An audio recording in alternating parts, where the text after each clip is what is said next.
ठीक है। तो 1 ईयर में कितने मंथ्स हो गए हमारे? 12। A man saves a certain part of his income every month so that he can purchase a car in 1 year. By what percent he must increase his saving so that he can purchase the same car in 9 months? ठीक है। Suppose आपकी income है 100 rupees. ठीक है। आपकी income है 12 का कोई मल्टीपल ले लेते हैं, हम ले लेते हैं हमारी पर मंथ इनकम है 3 रुपीज। 12 मंथ की कितनी हुई? 1 मंथ की जो सेविंग है वो 3 रुपीज है, तो 12 मंथ की कितनी हुई?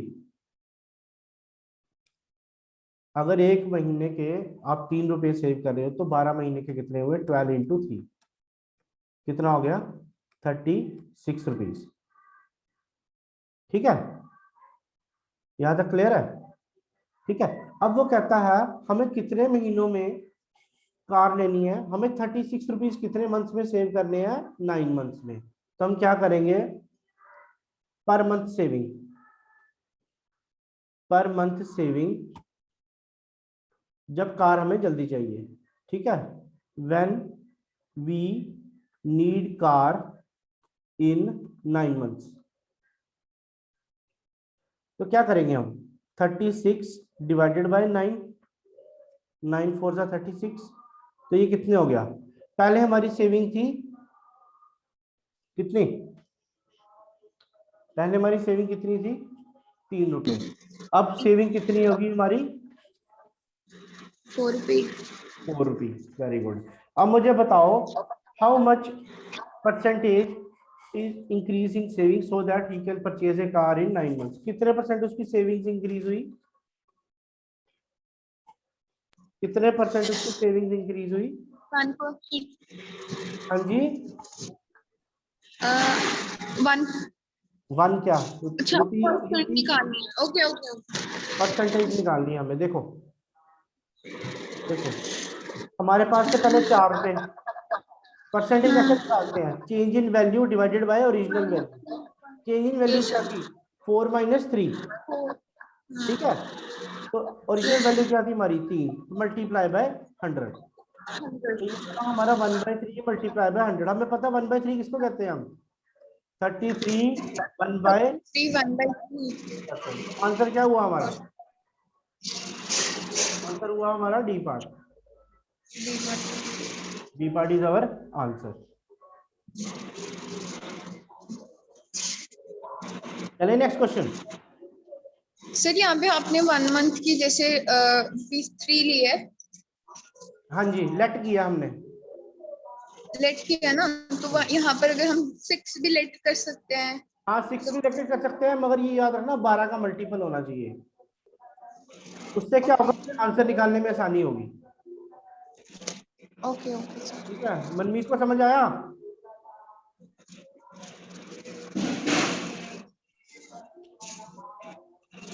समझ में आया मनमीत क्वेश्चन? बोलिए नहीं। चलो नेक्स्ट क्वेश्चन। चले next. Yes sir. When the income of a man is increased by 6,000, ठीक है, the tax rate reduces from 18 to 15%. In both the situations, question गलत लिखा है इसमें। 25% इनकम इज टैक्स फ्री। यहाँ पे 25 लिख लेना, यहाँ पे आएगा 25% income is tax free. Find the initial income if he paid equal taxes in both cases.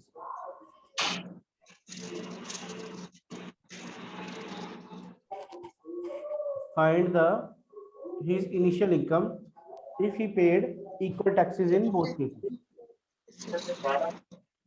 Income है उसकी 6, रेट ऑफ डिडक्शन जो है उसकी ठीक है, 80। सॉल्यूशन देखो इसका, सॉल्यूशन देखो। नेक्स्ट क्वेश्चन आपने खुद करना है। ठीक है, हम उसकी इनकम ले लेते हैं x। x कितनी परसेंट इनकम टैक्स फ्री है? कितनी परसेंट?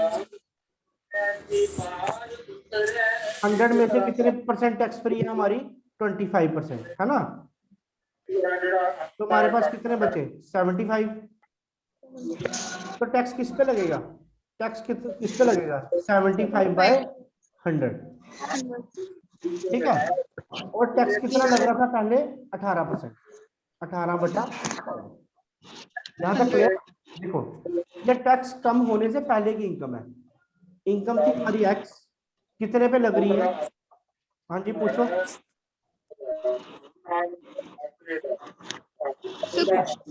हाँ जी हाँ जी बोलो, पूछो पूछो, पूछना कुछ। नहीं नहीं नहीं सर।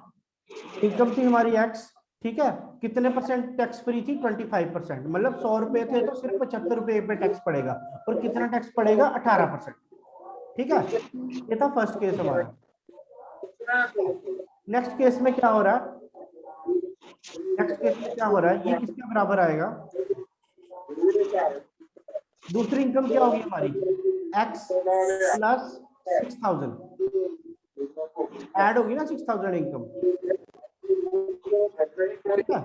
इंक्रीज हो रही है हाँ जी उसकी इनकम 60,000। ठीक है। टैक्स रेट कितना रहा, टैक्स रेट सेम रहा 75/100, 25% इनकम अभी भी टैक्स फ्री है, और फिर इसको मल्टीप्लाई करेंगे हम 15/100 से, 15%। हाँ 15% जो है वो टैक्स लगेगा। तो ये और ये तो कैंसिल हो गए, ये सर। और ये भी कैंसिल हो गए, अच्छा समझ आया ये सर। है ना। तो हमारे पास क्या इक्वेशन बन रही है, हमारे पास इक्वेशन बन रही है 18x equal to x plus 6000 multiply by 15, 6 से डिवाइड कर दो, 3 से डिवाइड कर दो, 3 6 जा 3 5 जा, है ना। हमारे पास बनेगा 6x equal to 5x plus ये कितना आया 30,000। तो x कितना आ गया हमारा, x आ गया 30,000। 30,000। हमें क्वेश्चन में क्या पूछा था, फाइंड इज इनिशियल इनकम, तो इनिशियल इनकम कितनी आएगी हमारी, इनिशियल इनकम उसकी अभी वाली इनकम जो वो हाँ इनिशियल इनकम आई उसकी 30,000, क्योंकि हमने इनिशियल इनकम कितनी ली थी, हमने x ली थी, इनिशियल इनकम कितनी थी x, ठीक है, ठीक है समझ में आया, ये सर। ठीक है। चले नेक्स्ट क्वेश्चन, यस सर। तो ये क्वेश्चन निकालो, पिछले जैसा ही क्वेश्चन है, ठीक है, सेम पैटर्न पे क्वेश्चन है, ये निकाल के बताओ।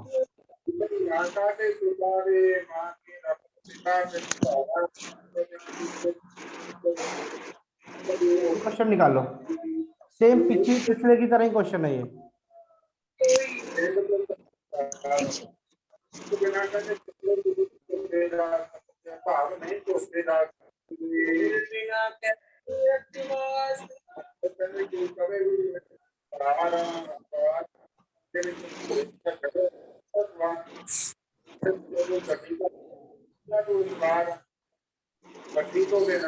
हाँ जी करूँ सॉल्व, सर हम कर रहे हैं एक मिनट।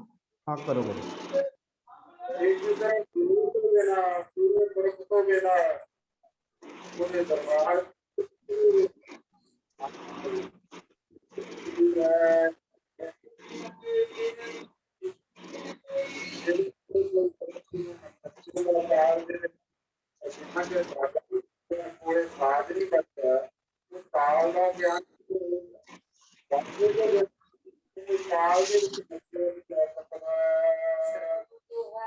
आंसर क्या आया इसका, सर 2 मिनट में। चलो मैं करना शुरू करता हूँ। Income of a man is 288,000. Now his income is increased and tax rate is reduced from 12 to 10%. While in both cases 30% of income is tax free. Find the increase in his initial income if he equal tax in both. अब यहाँ पे हमें क्या निकालना है, increase in income निकालनी है, ठीक है। पहले हमारे पास इनकम तो हमें दी हुई है, हम उसको इंक्रीज इनकम को let increase in income equals X, ठीक है। अब हम यहाँ पे सॉल्व Yes, sir. करते हैं। पहली कंडीशन थी 28800, कितने परसेंट टैक्स लग रहा है,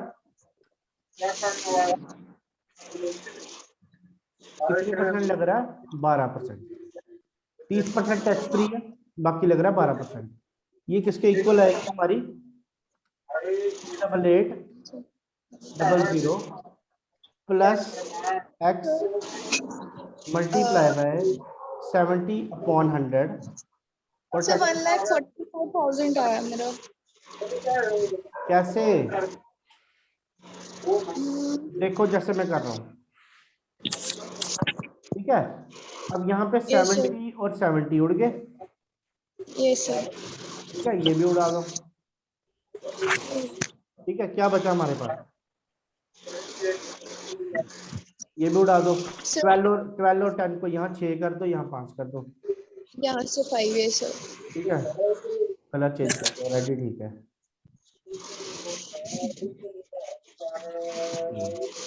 ठीक है, पता चल हमारे गया। पास इक्वेशन लगा 28800 मल्टीप्लाई बाय 6 इक्वल टू 28800, ठीक है, प्लस एक्स मल्टीप्लाई बाय 5। देखो 28800 multiply by 6 equal to 6 28800 0 multiply by 5 plus by 5x 5x। अब ये 6 है, ये 5 है, माइनस करेंगे तो क्या आएगा, कॉमन लेके तो हमारा आएगा 5x इक्वल टू 28800 6 माइनस 5, तो ये तो 1 ही हो गया ना। Yes, sir. x क्या आएगा हमारा, x आएगा 28800 डिवाइडेड बाय 5। Divided by 5 आएगा। हाँ, तो आंसर क्या आएगा, 5 5 से 25, Yes, ठीक sir. है। 3 5 38, 5 7 से 35, 535 फिर 6 और 0, आंसर आया हमारा 5 7 6, 5760। ठीक है। मनमीत कौर को नींद आ रही है, ठीक ठाक, चाय चाय पिलाओ इसको अदरक कुट के।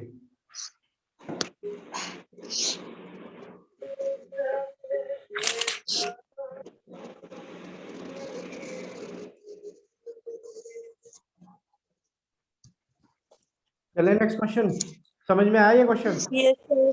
Yes, sir. इसमें सर उन्होंने इनकम जो दी हुई थी हमें जो sorry sorry increase sorry, income हाँ जी, क्या इसमें हमें इनकम नहीं निकालनी थी, इसमें हमें निकालना था कितनी इनकम इंक्रीज हुई, कितनी इंक्रीज हुई है। ये सर। हाँ इसमें हमें ये निकालना था। चले नेक्स्ट क्वेश्चन, ये सर। हाँ जी, लिखो a labour work 60 hours per week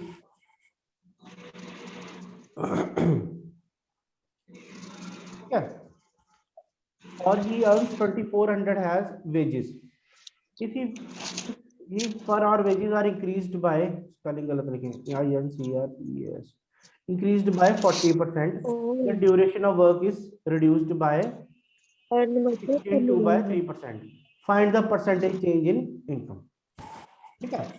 अब यहाँ पे हमें एक चीज याद रखनी है सॉल्यूशन में, ये चीज देखो, जो आपके काम करने का तरीका है, जैसे सपोज आपका रेट है कोई लेबर का पर आवर काम करने का, ठीक है, मल्टीप्लाई करेंगे अगर हम इसको नंबर ऑफ आवर्स से,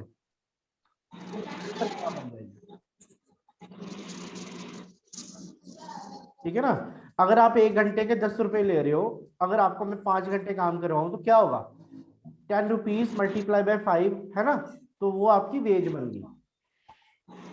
यहां तक क्लियर है, यस सर। ठीक है। अब देखो हमारे पास क्या था, वेजेस, पहले यहाँ पे परसेंटेज देख लेते हैं, हमारे पास कौन कौन सी परसेंटेज है, एक तो 40% है, 40% का फ्रैक्शन क्या बनेगा, 2/5, ठीक है, और 16 2/3 का क्या बनता, ये मुझे मनमीत बताइए। 16 2/3 का क्या बनता? 1/6 1/6। 6 ठीक है, अब देखो 1/6। Very good very good. ये हमारा किसकी थी, ये हमारी वेज थी, ये वाली हमारी वेज थी, और ये 1/6 क्या था हमारा, ये वर्क था, ये ड्यूरेशन थी। ड्यूरेशन मतलब ये टाइम आ गया, और आ गया। ठीक है, तो ओरिजिनल नंबर मैंने आपको बताया था, परसेंटेज में जो डिनोमिनेटर होता है वो ओरिजिनल वैल्यू लेते हैं हम। ठीक है, हम वेजेस यहाँ पे ले लेते हैं 5 और यहाँ पे ऑर्स को ले लेते हैं 6। तो रेट पर hour multiply by hours is equal to wages. तो वेजेस कितनी आई इसकी 30। ठीक है, इसका डिनोमिनेटर हमारा ओरिजिनल नंबर होता है इसलिए हमने रेट ले लिया यहाँ पे 5, इसका डिनोमिनेटर 6 था इसलिए हमने ले लिया 6। ठीक है, तो 5 × 6 हो गया हमारा 30। अब नेक्स्ट स्टेप में क्या हो रहा है, वेज हो रही है इंक्रीज, तो 5 में हम 2 ऐड करेंगे, है ना। 40% इंक्रीज हो रही है, 5 में हम 2 ऐड करेंगे, कितना बन गया 7। 6 में क्या हो रहा है, रिडक्शन हो रही है, तो ये माइनस वाला आ जाएगा, 6 में से 1 माइनस कर देंगे, कितना बना 5। तो 7 × 5 हो गया हमारा 35। 7 × 5 हो गया हमारा 35। अब क्या पूछा, अब उसने पूछा है find the percentage change in income.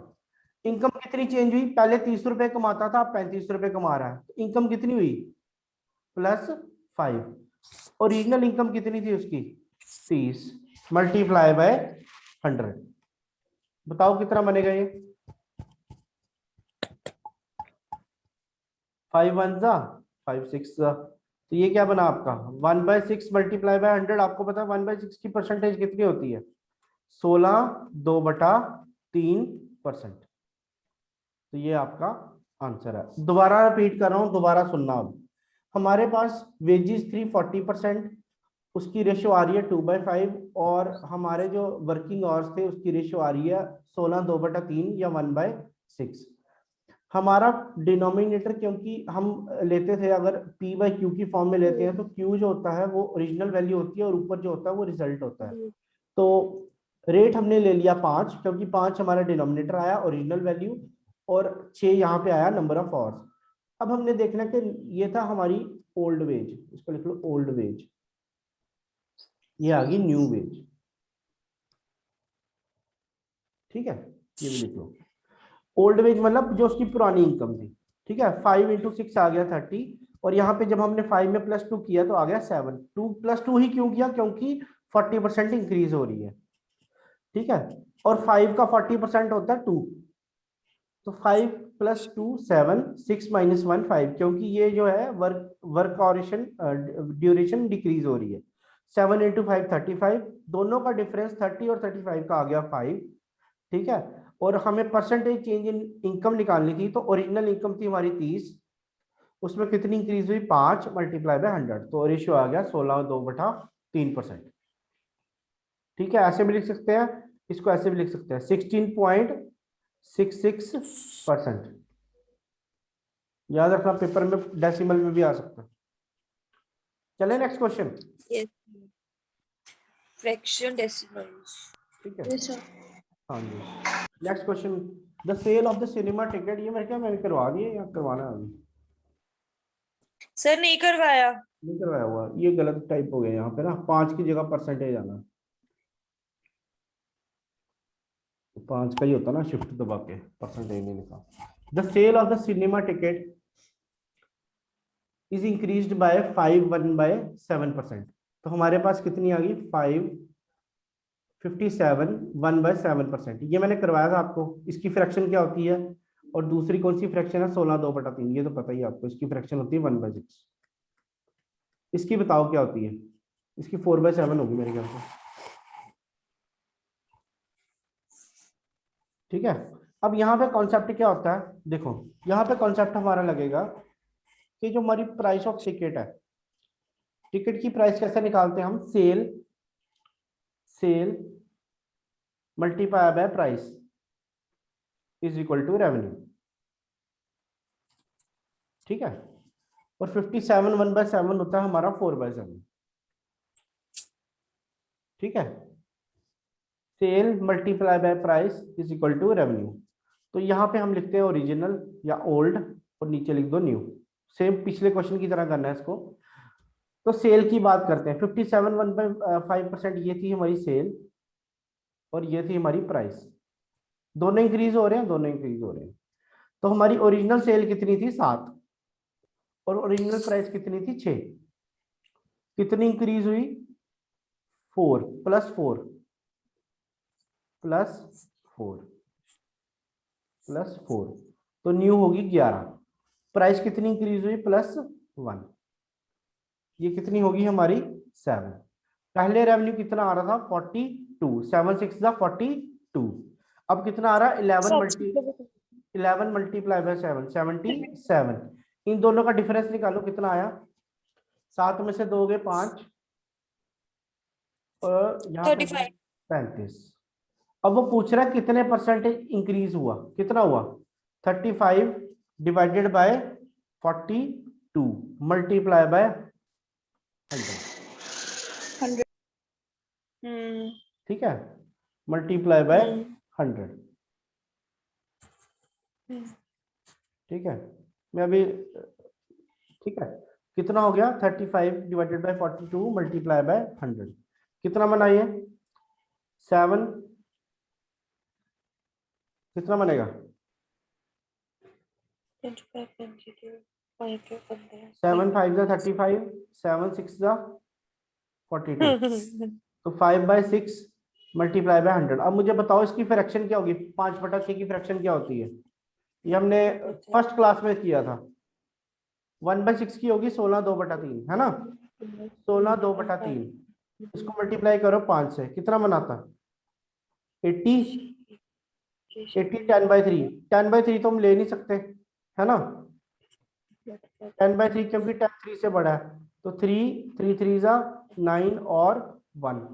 ये 3 कहाँ पे ऐड होता है? ये 3 ऐड होता है 80 में, तो हमारे पास आंसर आ जाएगा इसका 83 1/3%।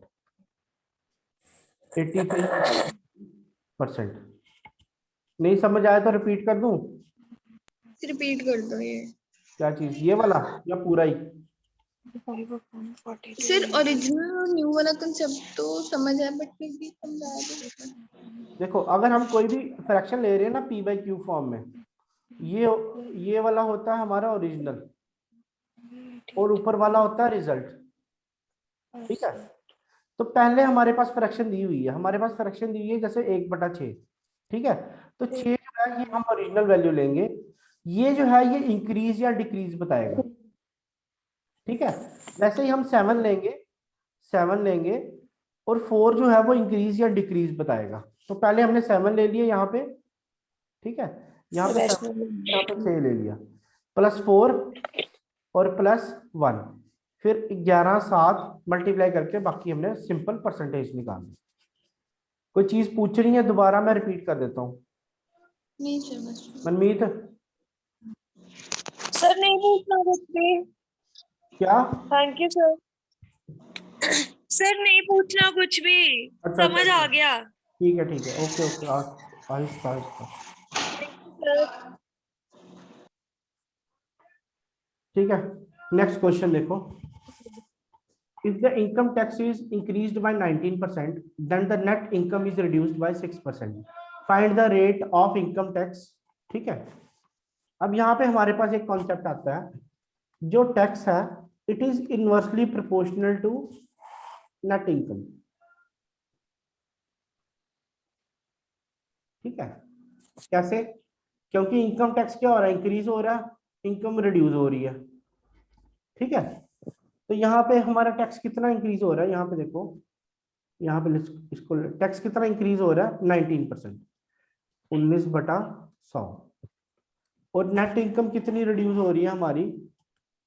नेट इनकम कितनी रिड्यूस हो रही है? 6%, 6/100। तो टैक्स यहाँ पे करेंगे tax divided by net income is equal to कितना बनेगा 6/19, 6/19। Inversely proportional to net income. हाँ इसने बोला ना टैक्स बढ़ रहा है तो इनकम घट रही है, तो इनवर्सली प्रोपोर्शनल होता है ना, समझते हो ना इसका मतलब क्या होता है इनवर्सली प्रोपोर्शनल का? Yes sir. हाँ इसका मतलब होता है कि अगर एक चीज बढ़ रही है तो दूसरी कम होगी। तो हम क्या करेंगे, यहाँ पे लेंगे, यहाँ पे आएगा हमारा इनकम, इनकम यहाँ पे आएगा टैक्स और ये आएगा नेट इनकम। ठीक है, हम टैक्स ले लेते हैं 6 और नेट इनकम आती है हमारी 19 इनकम में टैक्स लगता है तो नेट इनकम कम होती है कि बढ़ती है, ये बताओ मुझे। अगर आपकी इनकम में मैं टैक्स लगा दूंगा तो नेट इनकम बढ़ेगी कि कम होगी? कम होगी ना।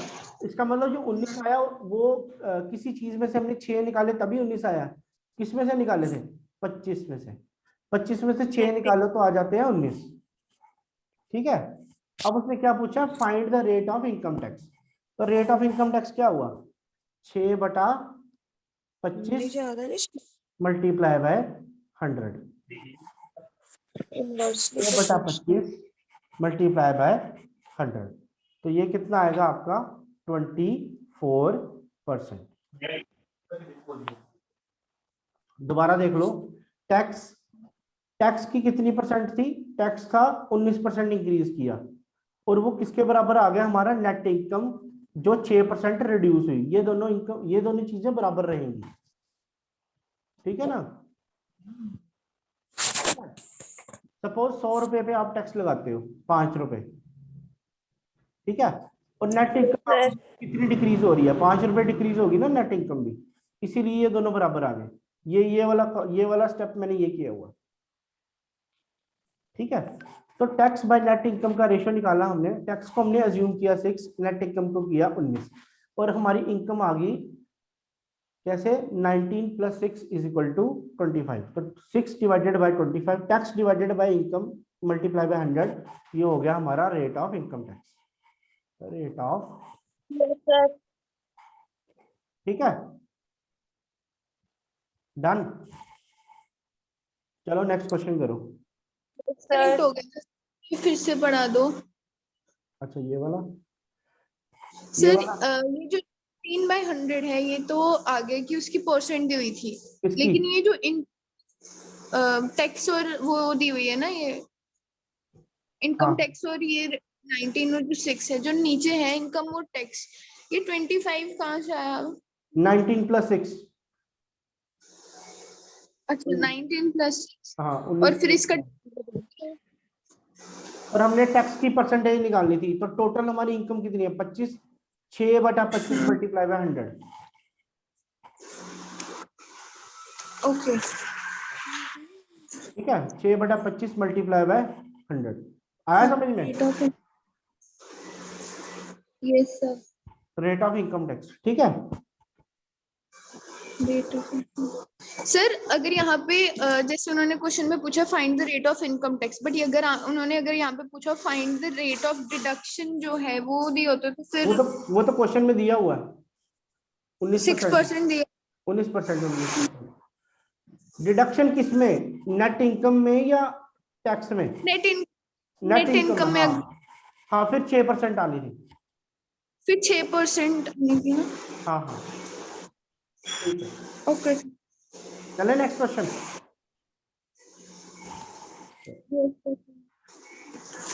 सेम क्वेश्चन है, कैसे करोगे, टैक्स बाय नेट इनकम कितना आएगा 3/17। Same question Yes, same sir. Procedure. तो यहाँ पे आ जाएगा हमारा इनकम,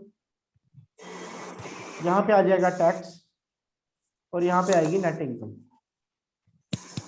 इनकम टैक्स और नेट इनकम, टैक्स कितना लेना हमने 3, नेट इनकम कितनी आ गई 17। तो इनकम क्या आएगी 17 + 3, ये आ जाएगी हमारी 20।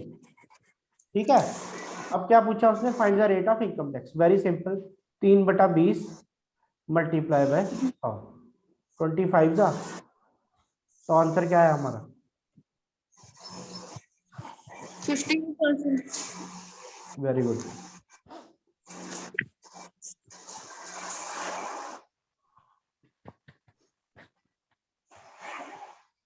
ठीक है,